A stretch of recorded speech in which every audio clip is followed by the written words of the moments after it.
Good morning mga agawad, panibagong araw at panibagong vlog natin.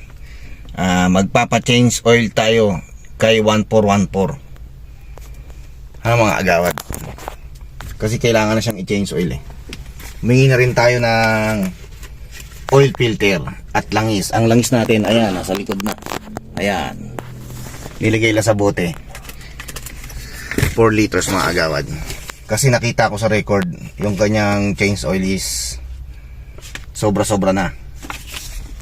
Mga agawad, hintayin lang natin yung mga mekaniko na mag-change oil ni 1414 mga agawad.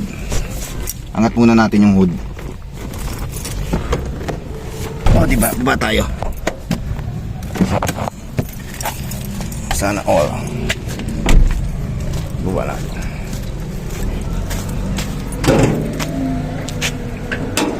Ayan. Diba mga agawad?